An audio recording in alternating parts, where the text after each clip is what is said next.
now listening to The Nasty Table, the premier source for tabletop role-playing actual play. Now come on in, relax, and pull up a seat to The Nasty Table.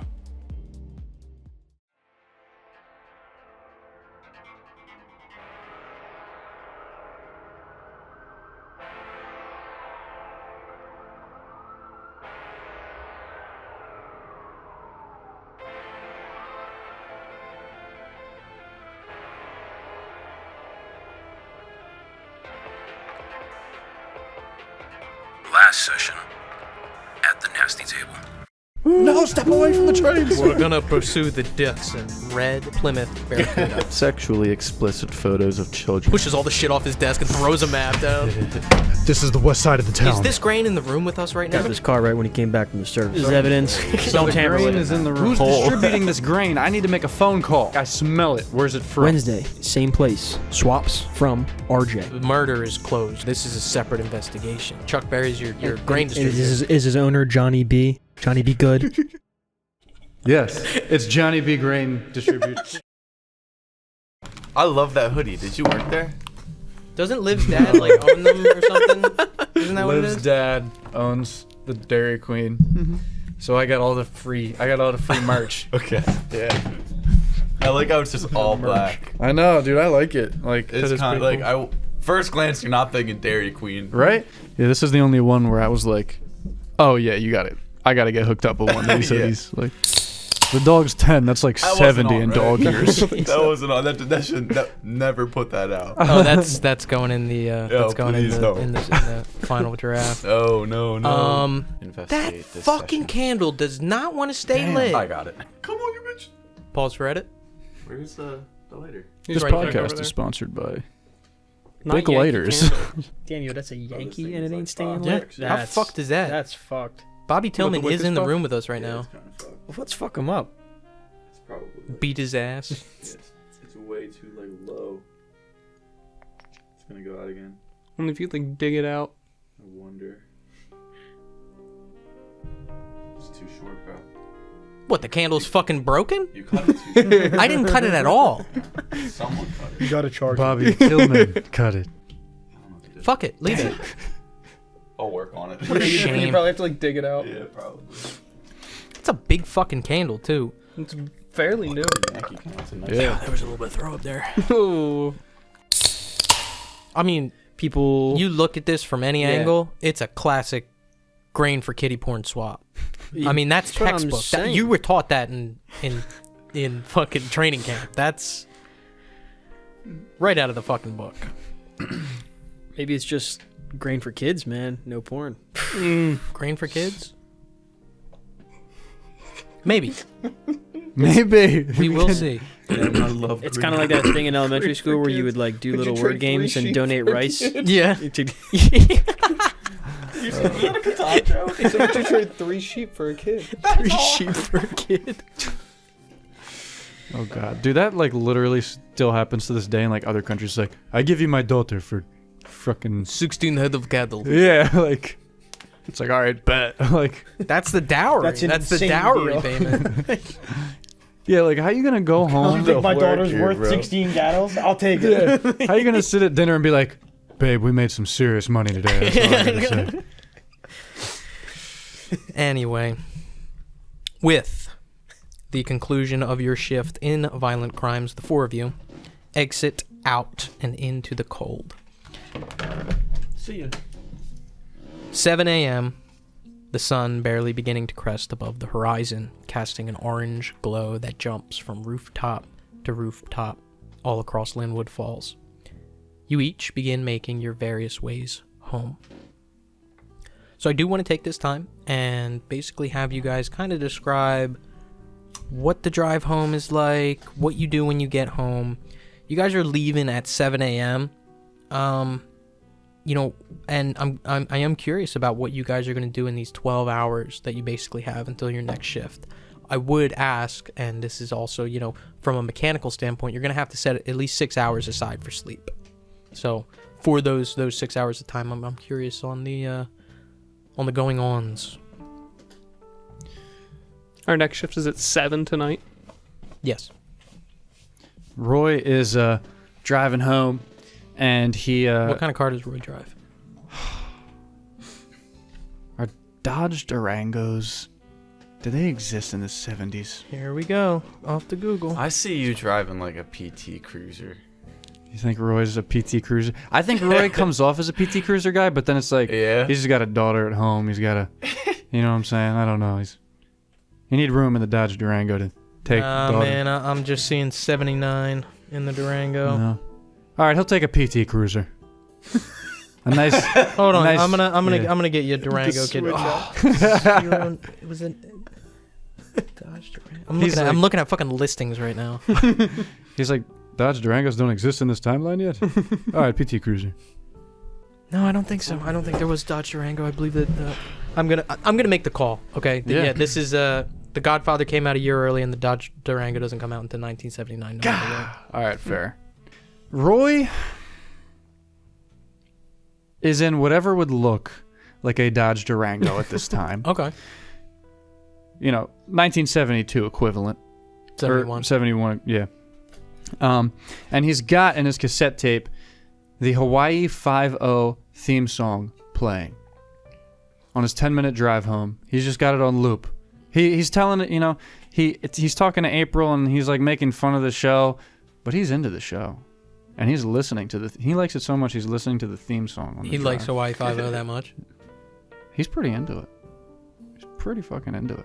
Anyway, Roy gets home, and just like I guess a quick summary of what he's doing is he gets back, he starts making like a PB&J, putting some snacks together, throwing some chips in a bag, packing it all up in a brown paper bag, puts it on the counter, gets a Sharpie and writes April on it. Mm-hmm. What time of day is it, or would it be? Well, I imagine that you probably get home around like 8 a.m. Mm-hmm. Okay, yeah. April's up, moving about. They're Mhm. chatting, whatever, just shooting the shit before she goes to school. And as soon as she leaves, he goes to sleep. Okay. So, Just straight to bed. straight to bed. Yeah. So how long do you think he's probably going to sleep for? When do you think he's going to wake up? If he's going to bed at like 8, Yeah, he's a 6-hour sleeper. 6-hour sleeper, so Yeah. up at 2 yeah, p.m. Yeah, 2. All right. And is there anything that you want to do during that time after you wake up? Sleep takes you rather easily. You're a seasoned guy. Mhm. And no matter what is going on in these cases, you are able to set that aside when you walk in the door and focus on yourself and getting the rest that you need. You wake up at 2 p.m. Cool. Yeah. Roy gets up, kind of, cleans himself up a little bit, but not too much because he's going out on the farm. He's taking care of Caper. Mm. He's giving him some nice pats, some nice brushes, cleaning up after his shit. Yeah, just pretty much takes care of the farm for a few hours until things are nice and neat and tidy. Mm. And then immediately getting ready for work. He wants to call Chuck. Call Chuck. Yeah. About what time you think? I'd say about like 4:30. He's calling Chuck. Okay. Yeah. So you give Chuck a call. Is this Chuck's personal number or the business number? Chuck clocks out at like 5-ish, Mhm. so I'm gonna call him at his work. Johnny B. Good Grain Distribution. Chuck, how's it going? No, Roy, how are you? Pretty good. Yourself? Not too bad, not too bad. Is there anything I can get you today?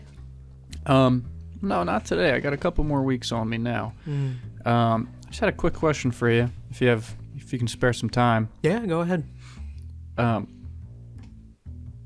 If we could, Chuck, just keep this between ourselves. What is this about, Roy? Just a little case I'm working on. A couple of my detectives are working on too. But for sake of the media's purposes and whatnot, I prefer if this stayed between us. Well, I believe that there is no relationship more holier than a grain distributor and his grain distributee. Right on that. My lips are sealed. All right. We found a 55-pound sack of grain in the back of a truck owned by a young fellow that owns an apartment. Mm. Checked the records, doesn't own any land, Anything beyond this apartment is beyond our knowledge. Wanted to know if I could perhaps give you a name, see if you can, I don't know, see what's in your database. Sure, yeah. All right. Bobby Tillman. All right, let me go look through. I'll let you know. Thanks, Chuck. Couple minutes pass. He comes back. No, I got nothing under Bobby Tillman or Robert Tillman or Rob Tillman. Okay. What kind of grain was it? Felt and smelled pretty similar to the grain you're giving me. Mostly seems like it's prioritized for chickens. Chickens. Well, chickens eat pretty much anything, but grain is typically for larger livestock. But chickens will, like I said, eat anything. Well, do you know exactly what type of grain? Is it what you get? Barley? Shit. Is that the kind of grain that I get? Yeah. Okay. Yeah, it's barley. I don't know what else I can tell you. Look, I was wondering if you could, if there are any weird, maybe I wouldn't classify it as weird, but unique kind of orders, maybe in smaller quantities than, the bigger guys that you're shipping grain to. Likely in this general area, Linwood Falls. Anything? Well, nothing really comes to mind, Roy. But I can keep my eyes and ears out for you. All right. Be appreciated. Yeah, you got it. One more thing, actually. Just one more thing. I want to confirm because we got a list of 14 landowners in the area that would need or use this kind of grain. Chuck would have this knowledge, or Chuck would have knowledge of landowners? yeah, like who yeah, would he be able to identify these 14 distributors? Because we ran, that's what we got from the office last night. Yeah, I mean, probably not. Mm-hmm. Like, if you pulled up to a farm somewhere and was like, hey, tell me all about those other farms in the area, they'd probably be able to give you as much, probably less than what you would have access to. Yeah. Talking about, like, plot size and stuff like that. Mm-hmm. I mean, you can ask them, but probably not going to know much more than you do. Okay. I'm just going to ask him for sanity's sake. Well, Roy, I don't know much more than you do. For sanity's sake, roll sanity. No, I'm kidding. Oh, my God. All right, Chuck. Pleasure as always. Might be giving you a call in the near future about it. Yeah, please do. My line's always open, All right. Appreciate it, Chuck. I'll be talking to you. All right. Love you. Click. Anything else that you want to do prior to bussing down? Shit, shower, shave, and I'm just chilling until work. Gotcha. Yeah. Flores, what are you doing? Tell me what your drive home is like. Oh. It's terrible. Jerry's usually not, affected by any of the stuff that he, sees or whatever. He's usually pretty strong with it, working in violent crimes and stuff like that. Blood and that type of stuff doesn't bother him nearly as much as this has. And it's still super new, so, the whole drive home, obviously, that's the only thing on his brain. I would say he just gets home. Sorry, I thought you were pointing at me. No. I would say, when he gets home, he probably just... And what time is it? You live in Linwood? Right outside of it. Yeah, on the outskirts. Probably about, 7:30 in the morning. In the morning. Probably just gets home and goes right to bed. Probably, sees his wife, but, just, tells her that he had a long day or whatever, and just, tries to go to sleep, and he just can't. You know what I mean? He just has, a really restless... His mind's racing, starts, drinking until he goes to sleep, and then until his shift, and that's just it. He's just kind of going through it. Lots on his mind. Does Jerry have kids? No. Gotcha. What's his wife's name? Emma. Mr. Hoyt. What is what kind of car do you drive? Ray is driving. He's pulling out of the police station in a big, blue, rusted out Ford pickup truck. That's what I'm talking about. Yep. And even in the freezing cold, he's got one arm hanging out the window. riding on the edge of the window. When he leaves the station, he wants to take. It's not on the way or not on the way, just side street kind of. He wants to pass by, kind of like perpendicular to as close as he can, and then right down the street, the bar. Mm-hmm. Just real slow cruise down the street, and he just kind of wants to glance in, see what he sees, even at this hour. In the Yeah, it looks morning. like it's not open yet. It actually looks like the lights are off and like the bar stools are on top of the bar. And so like the strip that it's on, how close can you get to driving behind the block that this is on? Well, it's backed up against another building. And then that so building is on a street? Yeah. Okay. But there is like a small alley that runs behind it, Mm-hmm. big enough for foot traffic, but not for, a vehicle. Yeah. Yeah, so I just kind of lurked there for like 10, 15 minutes or so, Mm-hmm. different spots. I assume you said I don't really see anything. Yeah. Outside as well. Mm-hmm. Then after that, I make my way home. Okay. So I live similar to Jerry, outskirts of town. Mm-hmm. Not in Linwood Falls, more rural. Actually, real quick, Jerry, what does your house look like? I have a house like your house.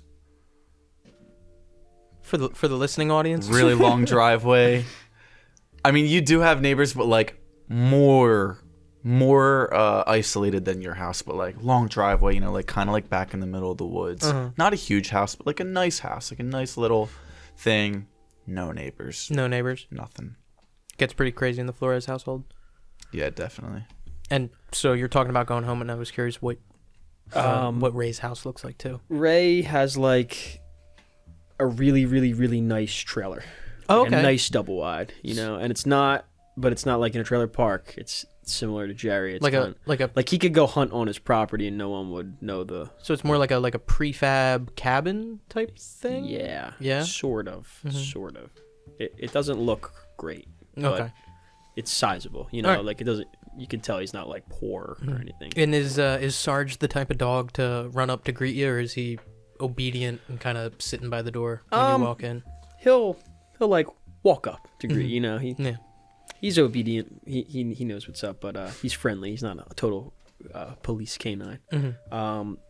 But once I go home, I want to smoke a couple cigs on the balcony, just decompress for a little bit, and then head to sleep. I imagine your when you step out on your back porch, like it's kind of like a meadow almost, Yeah. like a lot of Yeah. like surrounded by woods, but kind of like a clearing. You remember the house in Maine that we stayed at? Fuck yeah. That's what I imagine, like that backyard where you kind of step out onto like a decked backyard, and you can like a decked porch, and you kind of look out, and it's like a clearing almost.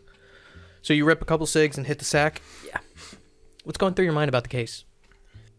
I mean, Like what parts of this case are bothering Ray? he was a little jarred that it's, we don't see cases with minors, let alone child pornography. Like whether it was just a murder of child is a little jarring, and then to have two in one night, even if they're totally unrelated, in your head you relate them because they happened on the same night. Yeah. So he's a little like 1971, Mhm. starting hot and heavy. Yeah. But he's always thinking about some other things. Mm-hmm. I mean, i.e. the first intro story. Yep. So that helps him take his mind off of whatever shit's going on at work, and with that he stares at the ceiling, thinks about things, and goes to bed. Not too much worse than before the case. Mr. O'Connor.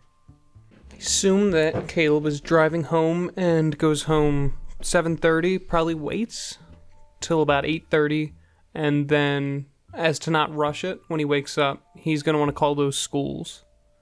See if anybody's there, any secretaries in the office, starting with St. Francis. So wait, you go to sleep and No. Okay. So he doesn't have to rush and try to catch somebody at 5 o'clock when he's waking up, or 4:30. He Okay. wants to wait till like 8:30 and then call those schools. All right, and I'm not going to go through and role play each individual call, but what's the basis information that you want to get? I want to know up till the beginning of the year if there's any child within the, I guess the range is let me go like 5 to like 14. And also do me a favor. Could you roll either persuade or law?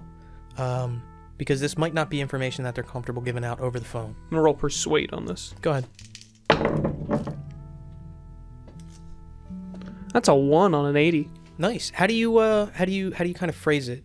I phrase it in a way that I don't know, maybe New Year, going through school records, just catching up, seeing if we had to update any of our records on any children in the area. Anybody, because I want to check not anybody that just hasn't been showing up to school, but anybody that moved out of the school system in that time. So also, one of the things that you kind of learn is that there's no reports of strange patterns of absences, but also the schools in the area have a 15% dropout rate. So extended periods of absences are treated as dropouts. Okay, I want to know about those two then. Yeah. You get a decent list of dropouts, but none of them perk up as fitting in your range. In fact, none of the children who quote unquote dropped out in recent time have been below the age of 14. Any of those names that I recognize from the report that they wrote up last night about the kids at the bar? No. Okay. There is one school, however, Churchill Middle School. Do you bring up, this is strictly just like a, hey, we're trying to update our records thing? Just to make sure, I think I would emphasize that if they did inquire into it, that it is for child safety in the end. Just figure out where all the kids are, make sure that everybody's okay. Everybody's where they need to be. So you speak with a Dr. Weiss Clay. He's the principal there at Churchill Middle School. Yo, that dude's he's a child rapist. Weiss Clay. And he asks if you're actually interested in meeting to talk about something, because he says that there's something that has been bothering him. What time would work for you? Well, the kids don't go back to school until the 6th, so I was curious if sometime before then if we could set up an appointment. Well, I actually work the night shift in the precinct, so I mean I could come during the day, but if there's any time, maybe we could go out, grab a cup of coffee, talk around 7:30. Yeah, that would work for me, absolutely. It's just something that's been bugging me, and I wanted to see if I could have someone who has any concern about child safety look into. Of course, I appreciate it. Does any night this week work for you? I could meet tonight if you're available. 7:30 at the coffee shop. Which coffee shop? Which coffee shop, Caleb? That's an awfully hot coffee. It's awfully hot. Crescent Moon. That's Crescent the one in Moon? Mulga Hill, I think. Crescent Moon? Mm-hmm. Yeah, that would be great. I appreciate it, Detective O'Connor. Of course. Thank you for your time. What's his name? Weiss Clay, Dr. Weiss Clay. Clay. Weissclay. Voice of Clay. And then after that, I would be going to bed, probably waking up around 4 o'clock, 4:30 probably, eating dinner, having my cigarettes. I need you to slow down a little bit. Oh, sorry. I need everyone to leave the table except for Caleb. Oh. You know what, Finn? I don't know why it feels like it's always just me and you. Always is. The second one of the campaign so far, right? Yes. Well, Caleb O'Connor. Sleep takes you. You feel yourself rather quickly as your head hits the pillow, ripped into a dream. You feel scared. Blackness fades and gives way to a scene. It's night. You hear flowing water, a wooded area. Everything around you looks grayscale, monochrome. You feel cold. You're standing on a rocky outcropping overlooking a rushing river. You look over to your right and see an impression on a large rock, a silhouette that's been imprinted into the rock face. You instinctually approach it, slowly, reach your hand out. This etched cavity is for you. You take a step closer, taking a drawn look at it. It's calming. Slowly, you ease yourself, face first, into this impression, and it fits you perfectly. You fully press yourself in. The rock encases you, flawlessly shaped to your form. You close your eyes, calmed by this completeness. You open your eyes and see nothing. Blackness. Everything else phases out. You can hear nothing, see nothing. Slowly, feeling leaves you. Until nothing. Complete nothing. And it stays this way for an impossible amount of time. It's a minute that feels like a lifetime, or a lifetime that feels like a minute.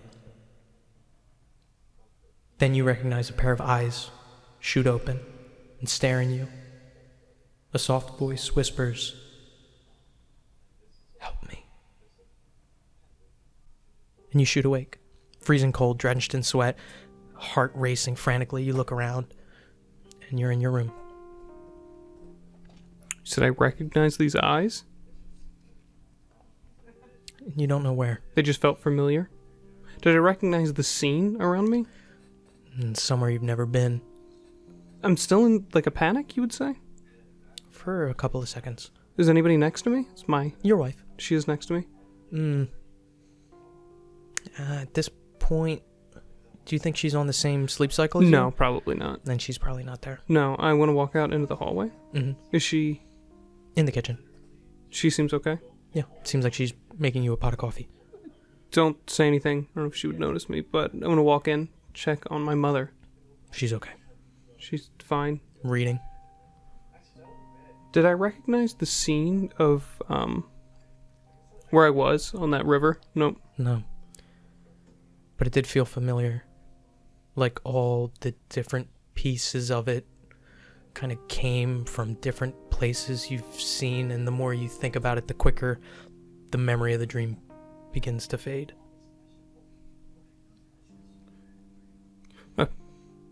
Try as much as I can. Maybe not the scenery and everything else, but the voice and those eyes. Committed to memory? Yeah. Okay. I go out and smoke my cigarettes. Caleb, can you please roll sanity for me? It's pretty wild. Yeah. Damn, yo. 81 on a 57. You're going to lose 1 point of sanity. It's not bad at all. No. Getting close to you, though. Yeah, you're fucked up, aren't you? Yeah. You're like 8 points away or something, right? To be fair, I am 8 points away now. Oh, God. So is there anything else that you do before your shift starts? No. Okay. No, I don't. Okay. So, everyone makes their various ways towards the violent crimes unit, making your way back into the heart of Linwood and eventually to the police department, where you will begin your shift. As compared to last time, there's none of the day shift guys who are kind of still hanging around. The office is empty as you come in. I imagine the sergeant would get here first. Roy would get there first. Longo is nowhere. Lieutenant Longo is not in his office. Is this normal? Yeah, it's not atypical. He might be doing something somewhere else. All right. And eventually everyone else makes their ways in, clocks in, and gets ready. It is 7 p.m. What do you guys want to do? So, I want to check. Go ahead. So, I was waiting for it. I actually wanted to go up to Jerry, and I want to say, Jerry, so, how's it going? How's Emma doing? She's fine. Yeah? Doing all right? Yeah, she's all right. Got you. I'm right. like not making eye contact with you. Yeah. And I'm like chain smoking. All right, Roy sees it, and he's just like, well, all right, I'll let you get to it. Walks back over to his desk. The evidence that you guys kind of had scattered on a table that you put together there, everything that was there is still there, except for the lockbox. The lockbox is not there. We gave that to regular policemen for an assignment. Yes. To review. Yeah. I mean, you guys weren't there for the handoff or anything like that, but that was We wrote up the assignment. that was the idea. Yes. Yeah. Who can I go talk to about if that's finished or not? You're not sure. Essentially, you guys made the request to Lieutenant Longo to, hey, can you hand this off? And he's the one who kind of did the paperwork for that outsourcing of the assignment. So until Longo gets there, you're not really sure. All right. Can I check out the bone? Yeah. It's still there, wrapped in the bandage. Kind of take it out, unroll the bandage, and look at it. Is there any way I can tell how old the bone is? What kind of bone it is? Yeah. Roll medicine or biology.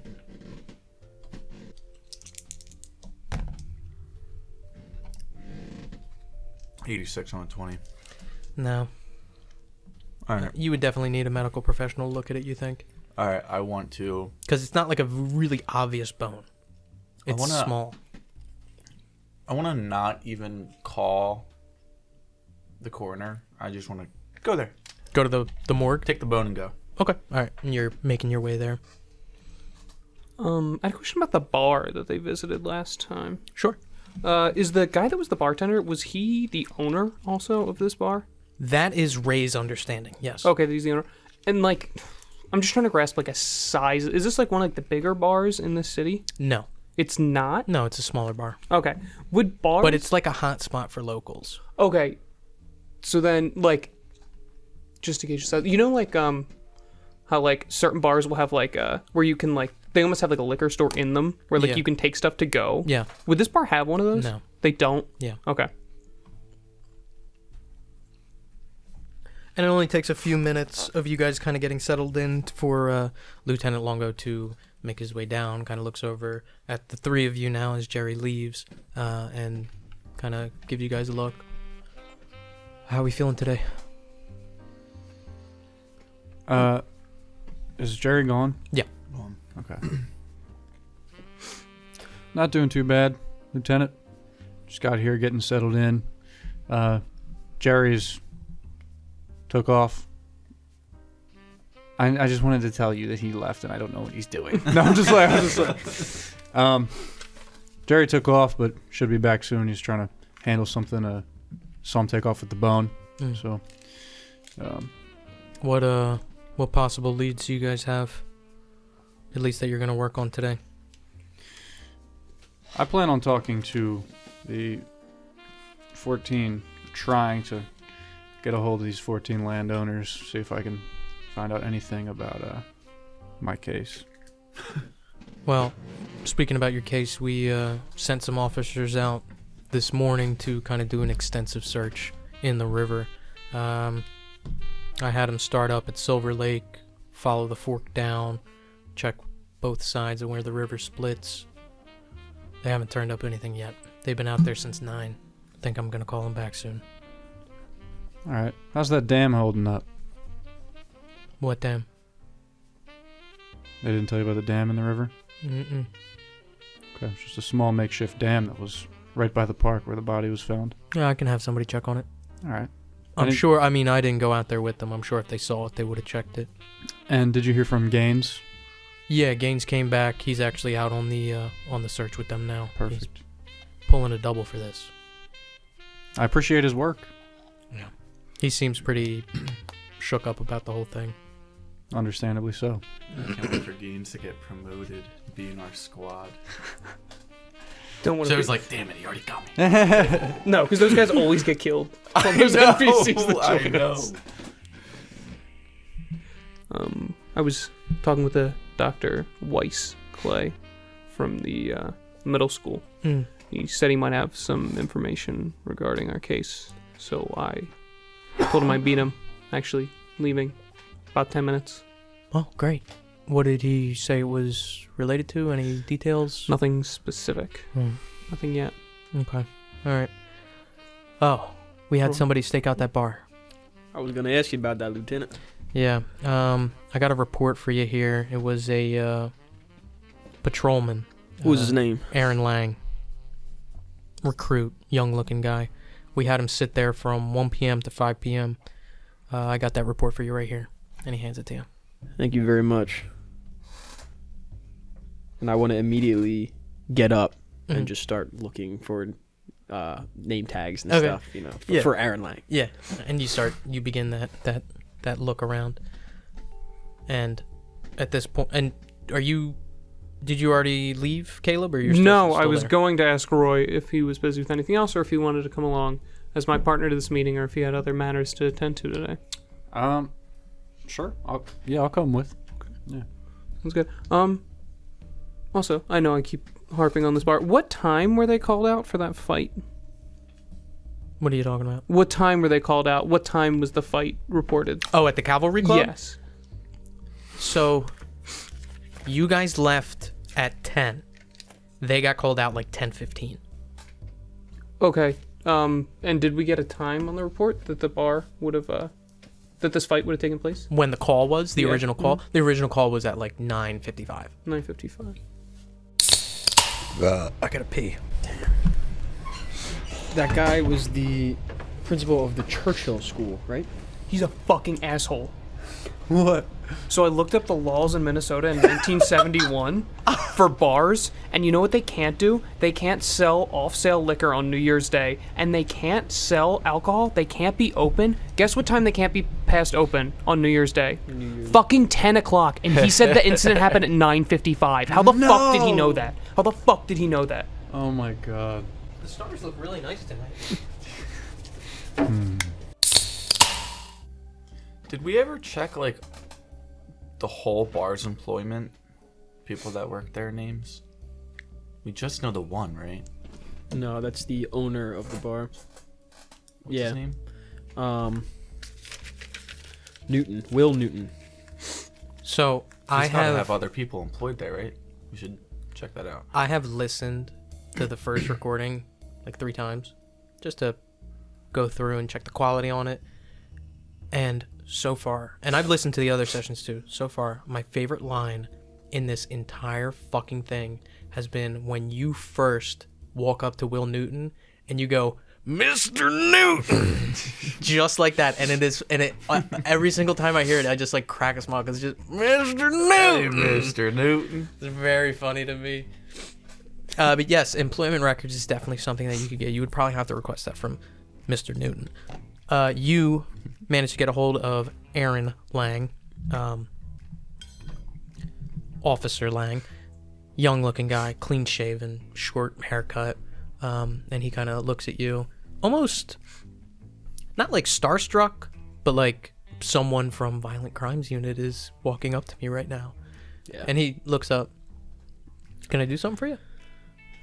I take this paper that the lieutenant gave me. I throw it right on his desk. I said, "Well, I ain't reading this. You gonna tell me what you found out?" And he kind of looks like a little nervous, like kind of caught out of his element.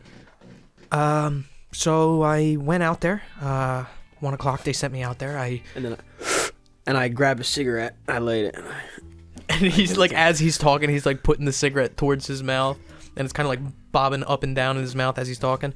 The 1 o'clock, they sent me out there, and I sat down, ordered a beer, made my way to a table, just kind of sat around and stayed out there for a couple hours, had a couple beers.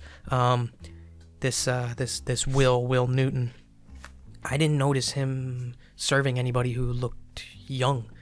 In fact, probably around like 4:30, 4:40, younger man kind of came up.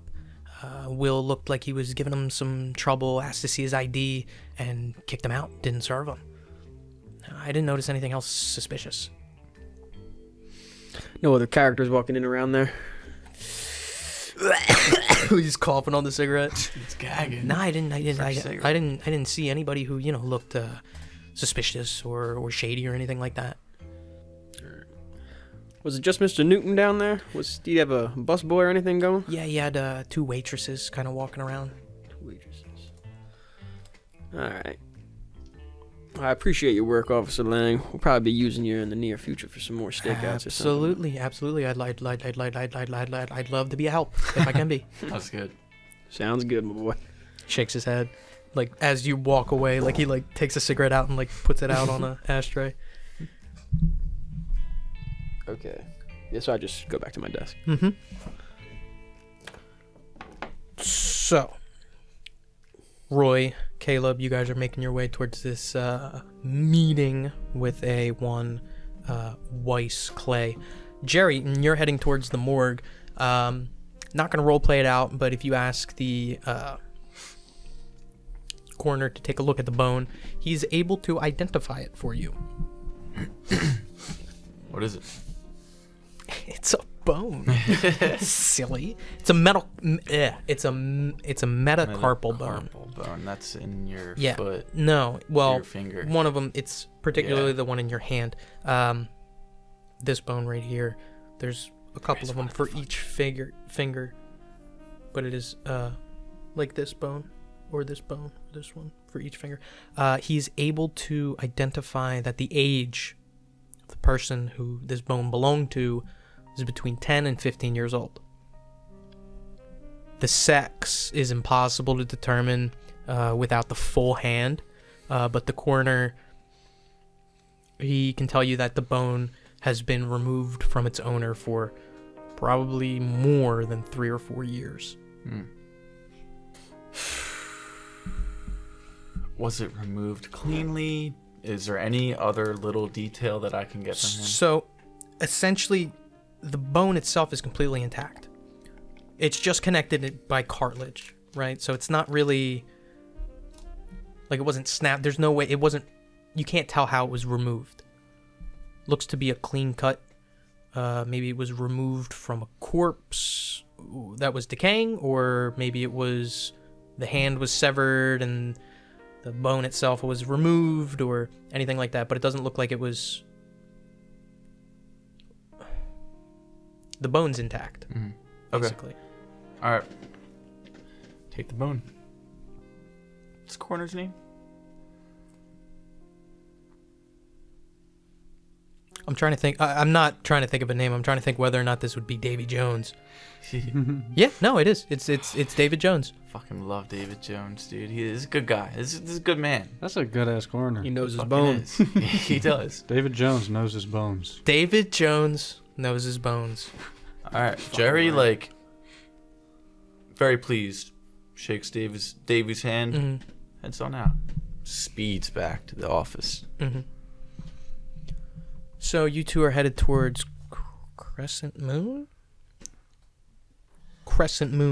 Cafe, coffee shop, coffee and donuts.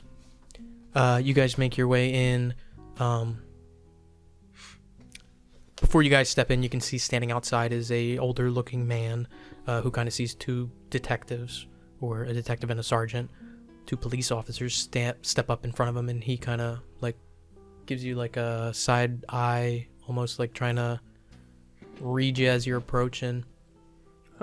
Dr. Clay, Mr. O'Connor. you spoke on the phone. Yes. I brought my partner here to work the night shift together. Just brought him along. Anything you can give us Yeah, would be very helpful. I won't take up much of your time, I promise. Head in. Step in with him. Quickly get a cup of coffee, kind of sit around. Well, what donut do you get? It's a chocolate donut, glazed. I'm gonna get a jelly. Come on. Roy gags. No, I'm just like, And what kind of donut does Dr. Clay get? I know I have this in my notes somewhere. He gets a glazed donut. You're looking at this guy, older guy, little on the edge of heavy set. He's got a goatee, all gray. He doesn't look like a bad dude, but he kind of, in between sips of coffee, says, when you brought up things about, attendance records and stuff like that, I've been getting concerned because our school is right across from the trailer park up in the northeast. Which trailer park would that be? I don't think it has a name, but I know that there's some kids that live out there that well, none of them really go to school, and I was starting to get a little concerned when you talk about attendance records and dropout rates, and and you're talking about child safety, and the living conditions there concern me and my staff. You noticed a glaring lack of adults. Well, there are adults, but not responsible adults. I see. And how long have you been over at the middle school, if you don't mind me asking? I've been the head principal for 12 years. What school is this? This is Churchill Middle. Churchill Middle. So when you make phone calls about child safety and, attendance rates and stuff like that, that's something that gets off in my head. And I've been trying to contact police officers about it, and I'm glad one fell into my lap in such a way. No, we appreciate any type of information. Has there been any specific instances where these kids had any impact on your school? Maybe any students at your school? Oh, they're not troubled children, to say. It's just I would prefer to see them educated in a way, I suppose. More of a recruitment procedure. And there would be some easy programs to attend your school if I were to talk to some of these children. And Absolutely. The parents seem either unwilling or uninterested. It's just something that's been worrying me is all. And you seem like a decent man. Thank you. You yourself. Not something I'm opposed to, I wouldn't say. Yeah, I think that me and my partner can definitely take a look down there. And make sure that this area is safe and these children are well educated. I appreciate that. Can I roll human intelligence on this guy? Absolutely. Can I do it as well? Yeah, absolutely. Did you say like I should roll something different? No. Oh, okay. I was going to say Roy can roll it as well. No. 40 on a 70. 45 on a 50. Both of you pass. Both of you get the same vibe from this guy. On the surface, seems a little weird. But in hearing his conversation, looking at his face, when you agree to look into it, he kind of lights up, like his face lights up. He seems like he genuinely cares about these kids' well-being, and especially because he's been principal for 12 years. He says his staff's worried about it. This is probably something that they've been talking about a lot. He also mentions that he tried to get other police involved or something like that. It seems like, and you guys both know from working in this police department and working as part of this city Hall's stance on poverty is non-existent. In Linwood Falls, homelessness and poverty rates and stuff like that, City Hall doesn't really care. So it's not a stretch for people who are in, albeit slight, positions of power, who have a good heart, genuinely want to try to do some good. When was this previous request made? You ask him? Yeah. I would say at the start of the school year in September. Okay, fairly recently. Mm-hmm.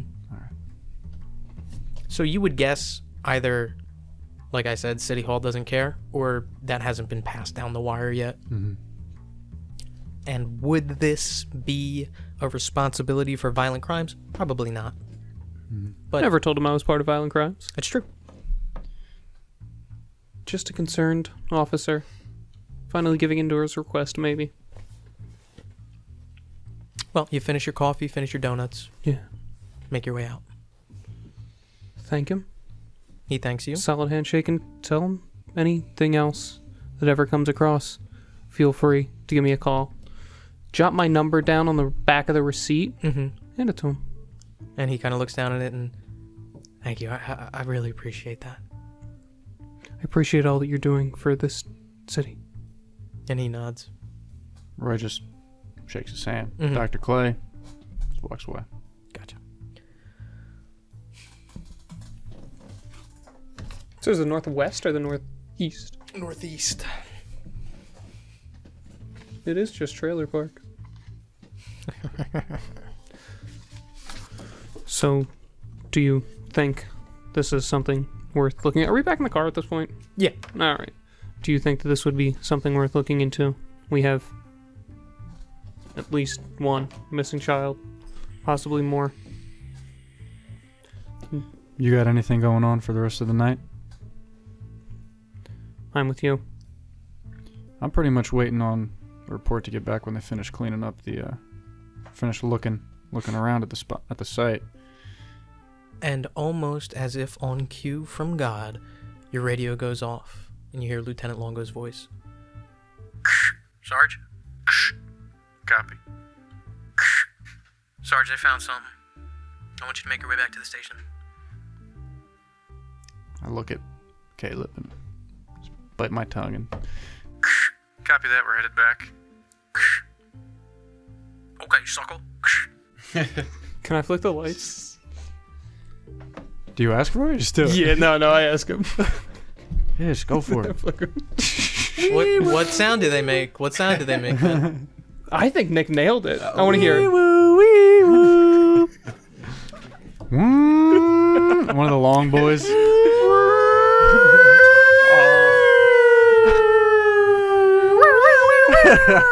The long one does sound like an old cop siren. And you guys speed off down the street back to the police station. At this point in time, you, Jerry, are coming back from the morgue. You kind of, in this time, after finishing up with Aaron Lang, what do you do?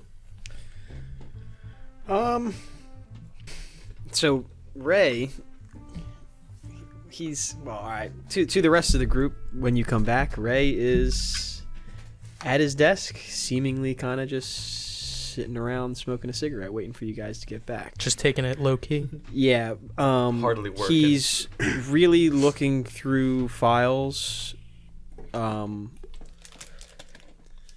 for things that are irrelevant to either of the things that have been going on. Gotcha. Just doing like general paperwork. Personal paperwork, but yeah. Gotcha. So, as Sergeant and Detective O'Connor make their way back, Jerry, you kind of arrive at the same time.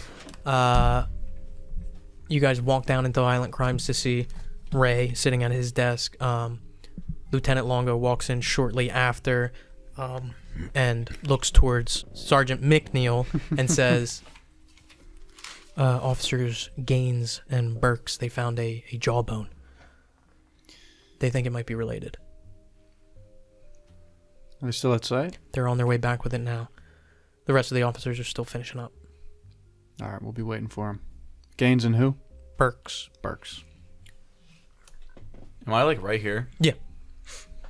I take like the bone out of like my coat pocket or something like that. I went to Davy Jones.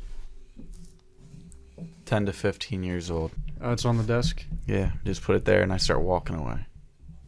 All right, I'll let it happen. And I turn to Caleb and I kind of whisper, we'll just have to be putting off what we talked about earlier until this gets sorted out. I agree. All right.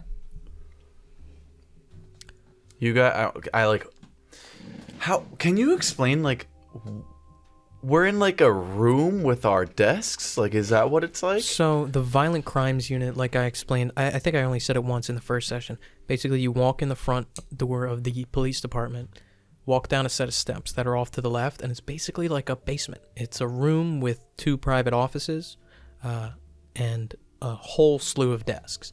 And the Violent Crimes Unit has a day shift, a night shift, and like a relief shift that kind of fills in those gaps in between your guys' normal schedules. So there are a lot of desks for all the different shift members. All right. Well, I imagine like I walk away and are you guys all like just scattered next to the desk? Like just kind of like standing around there? Jerry's going to be like, you said the kid in the river was cut up, right? That's right. Well, Davey also said that this was probably amputated, cut out pretty cleanly. Did he mention? But why did he keep this one bone? Had he mentioned how long that... He said that it was probably done like 2 to 3 years ago. Must have felt special about this person. Yeah. I mean, unless body parts were cut off at different times. Ours seem to be only a few months at most old. That's right. This bone you got. Yeah, but the difference between that is he threw them all in a river. Why did he keep this one bone? Is it confirmed if this bone from the hand that we found in his apartment, is that a child's bone or is that a full-grown adult? 10 to 15 years old. He didn't happen to mention our case at all, did he? Mm-mm. Oh, He still has that body. got over there. Maybe we can have him look at the jaw. Yep. Look at the rest of the body. See if he can match anything up. Can I want to go and I want to figure out all the names of the people that work at the bar. So you make your way out to. Well, and if there's any that are RJ. Yeah, you would have to like you wouldn't have those records on file. You would have to go to the bar and ask Newton for them. Is that something that you would want to do?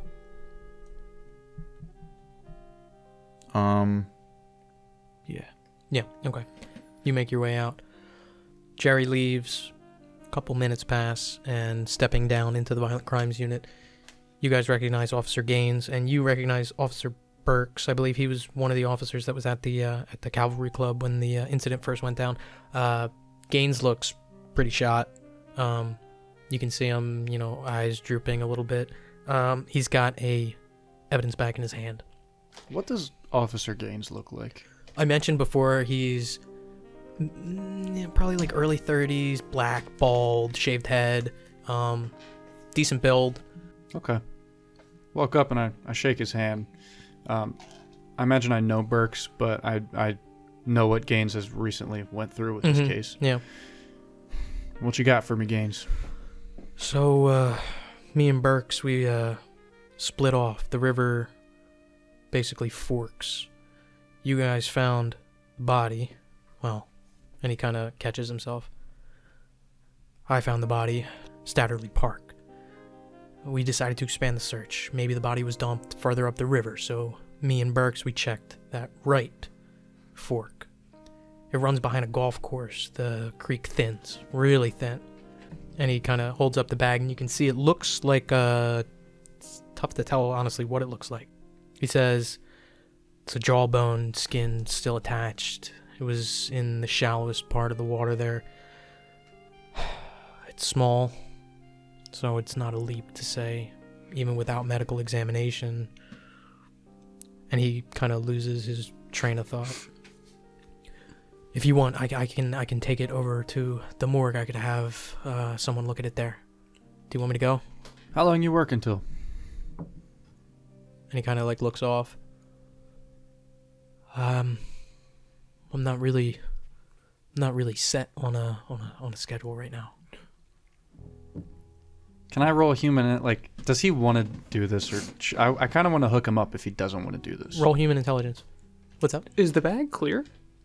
Yes. We can see. Is it a full bottom? Yeah, looks bottom like a jaw? full bottom jaw. If you take it and like kind of look at it through the wrap, like the bag, yeah, it looks like a full complete bottom jaw set. Is there teeth in this? There thing? are. Oh. 92 on a 70. He looks tired, but he looks pumped. He looks like he's stuck. He's stuck? I can't tell you any more than that. I don't say anything to him. I just walk over to the lieutenant, and I'm like, how many guys we got upstairs right now? Well, it's the whole night shift. Looking at, other than these two, 4 or 5 guys. Anyone busy? Yeah, they're pretty much all doing this search. The day shift guys switched off with the night shift guys, and he kind of turns to the side to kind of talk to you. Mm-hmm. Gaines hasn't gone home yet. I imagine that Roy would know. What's the name of the dude, the officer that Ray talked to? Aaron Lang. I'm like, all right, thank you. I walk upstairs and I go to Aaron. Mm-hmm. Aaron, And he what are you up to? Looks up from a pile of papers on his desk. Look, I got something for you. How about you come downstairs with me, and you're gonna relieve one of our guys. Yeah. Like now? Right now? Right now, if you're ready. Absolutely. Sure. He kind of brushes some stuff off his desk and like puts it into a pile and like taps the papers all straight and stands up. All right. Yeah, come down. I just imagine he's following me down. Yep. And I walk. I turn to Ray. I'm like, I'm not taking him from you, am I? Not at all. I was planning on doing something myself anyways. So. Perfect. You have fun, Aaron. Gaines, go home, relax. I'll see you next time you're back. You're free to go. Actually, if I could have you just for one quick second. Do we have a map of Linwood Falls down here? Yeah. It's hanging up on the... Could I just ask you to put the best you can a general pin in the area of where you found this jawbone? Absolutely, yeah. And he kind of steps up and rather quickly pops a pin right there. And then can I put a pin where we found the body originally? Yes, you do that as well. And so, I imagine you would know. Statterley Park is down there. Mm-hmm. And the jawbone was found here. Yep. Which way does the river flow? North to south. It flows out of Silver Lake. And how far apart would you... Trailer Park's north. Yeah, this is trailer. How far would you say that these were found apart? Like, how far is the search expanding? Well, it seems like they're following the river. Yeah, but is it... It's a pretty big distance, right? Oh yeah, it's pretty To far. travel, It's like yeah. the length of the town, basically. And Gaines pops the pin in and looks over to the sergeant and says, I can still help out. I don't... Go home. Take a rest. It'll be good for you. So with Officer Gaines essentially being dismissed, he makes his way out. Lieutenant Longo approaches Officer Lang and kind of gives him the assignment. You know, they're wrapping up a search of this area, that area. You know, you go help him out, and Lang and Burks leave. All right. And Gaines also, you can see his shoulders kind of drop, almost like the weight of everything kind of catches up and hits him all at once, and he doesn't say anything and leaves. Okay. Where are Burks and Lang going? To finish up the rest of that search down that fort. Okay. Got you. You imagine that other officers picked up like where they stopped, but just to finish up this police line search. If you have time, did you want to check out the trailer park? Do we have time for that? Is this known as like a more dangerous place around town? I mean, it is a high crime area, and the residents are typically wary of police. I wouldn't say dangerous. Well, I would say dangerous. Yeah, you would think that this is a more dangerous area, particularly because there's like a homeless element that just kind of sets up tents there. It's not really a heavily regulated area. Just make sure that I have all my gear, enough gear to go out in. And do you tell Lieutenant Longo? Yeah. Where we're headed? Mm-hmm. Just to check out, maybe a lead. We have gotten no. I mean, the first thing we thought of was looking through missing persons reports, missing kids. So we're just trying to follow through with every avenue we can with kids that might have gone missing. All right. Well, I don't see how it exactly pertains, but I'm glad you're casting a wide net. Was thinking about kids that, well, this kid had to come from somewhere, so maybe a place that wouldn't report a child missing. That is a good point.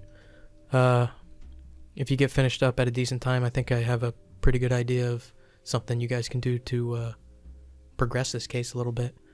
There's a criminal informant that I know. He was dealt with in Minneapolis, some pedophile rings up in that area. He might have some information regarding the situation that we find ourselves in. Maybe we can swing by on our way back. What time do you guys think you'll be finished by? What time is it? At this point, probably like 8:30. He I guess he works the same shift as us, right? This criminal informant, or like he's available during these hours. Do you ask him? Yeah. Mm-hmm. Yeah, I mean, we have him on record as working with police before. I haven't reached out, but I know the guys up in Minneapolis use him a lot, so I can't imagine he would be a hard guy to get a hand on. If you want, I can reach out, set up something, see if I can set it up for around 10:30. Yes, if you could. All right. I'll reach out to you when I get anything set up if I hear back from him. Cool. Thank you. Yeah, Mhm. I just basic stuff. Just want to make sure I got my flashlight, pepper spray. I want to make sure whatever we have in our car, we need just one shotgun. Yeah. One shotty in the back. Yeah. Shotgun in the trunk for popping a trunk. Yeah. Definitely. If there's any, maybe bulking up, maybe not dress pants. If we're gonna be around, I'm assuming an area that's probably not well manicured. Mm-hmm. Making sure I got some thick pants for wading around if I need to. Okay. So, Ray, you kind of get the general idea that they're heading out to this trailer park to do whatever it is that they're going to do there. Jerry is on his way to get reports of employment records from Cavalry Club. What are you doing? So a couple things. As I'm hearing them be informed by Lieutenant Luongo about this informant, my head kind of shoots up. And I wait. Jerry already left. I wait for them to leave, and I kind of follow Lieutenant back into his office. I presume he goes into there. And I just knock on his door. I say, Lieutenant, you said that fellow was coming in at 10:30? Well, that's what I was going to try and set up for him. Do you want to meet with him? If you could have an extra chair set up in there, I'd be very happy about that. Absolutely. I can give you a little bit of information on him, too, so maybe you can prep before they head in. I appreciate that. Sure thing. And he gives you a little bit of information on the guy. His name is Curtis Collins. You basically get his file. He was arrested, faced incarceration in 1965 for possession of child pornography. He helped detectives in Minneapolis bust a pedophile ring up there with like his knowledge of the criminal tendencies.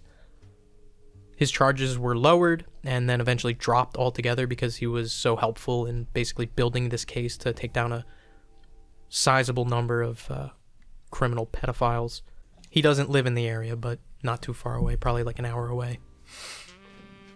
And he, well, I mean, I would assume if he's cooperating with police, but there's no other criminal flags other than the crime he was arrested for, and then he's... No. Okay. Nothing pops up as a red flag or any kind of additional record. Well, I appreciate the information, Lieutenant. I'll be prepared. Absolutely. Roy and O'Connor, as you guys are making your way out, Roy, there's an officer in the lobby. You've seen him around the office a couple times, never really talked to him, but he begins approaching you slowly. He's got a folder in his hands. His eyes are slightly red, his body language is stiff. He looks at you with a complicated expression. Exhaustion. Anger? It's not anger, it's like hate. Resentment. His empty fist clenches and he just extends this folder out to you, and his lips curl and his jaw kind of clenches. Grab it and take it. He quickly scratches his temple like he's about to say something, but nothing comes out. He turns around quickly and walks away. Did I get a name tag on this guy? This is Albert Larson, and the first thing that you noticed about him is he had like chevron insignias on his uniform. He's a sergeant, works in investigation. Linwood Falls. Yep. Where's he walking off to? Looks like back to the investigative unit.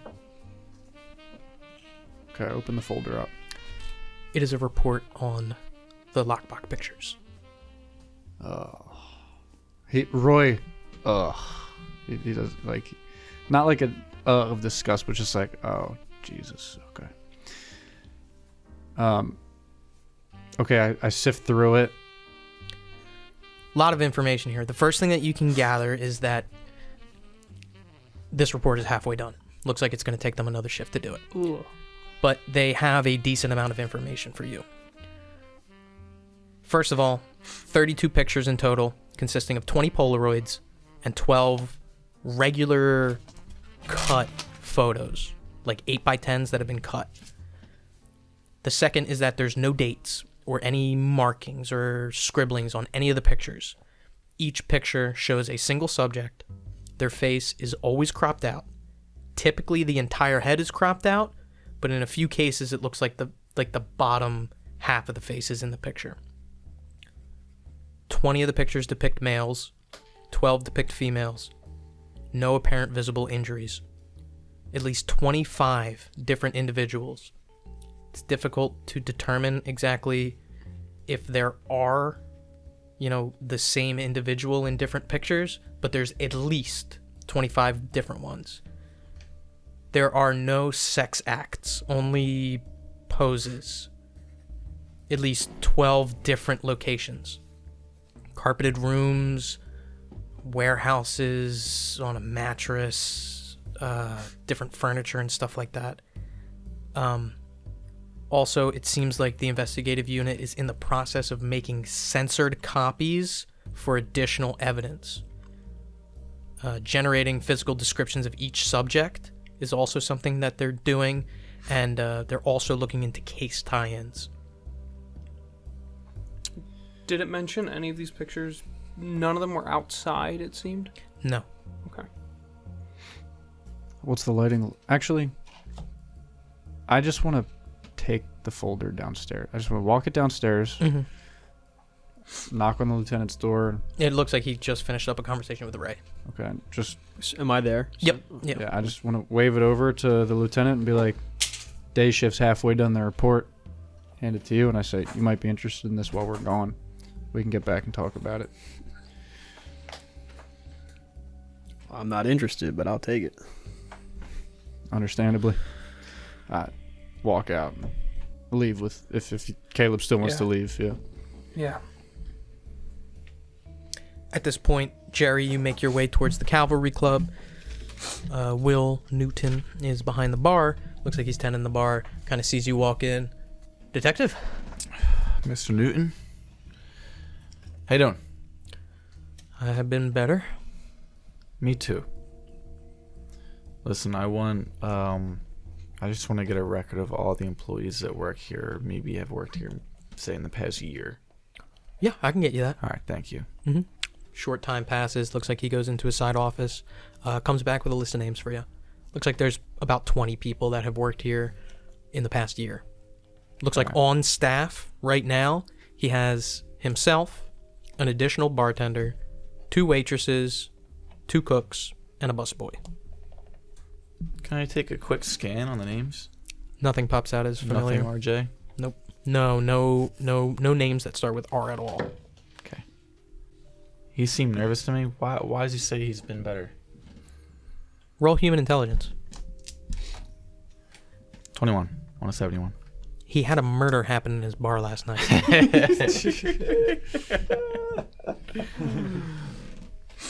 Oh yeah, I forgot about that.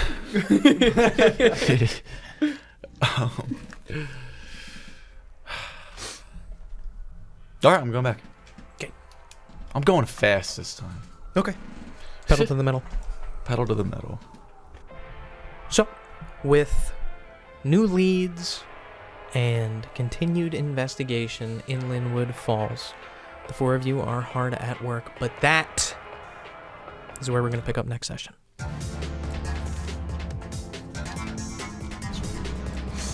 I'm about to take a piss.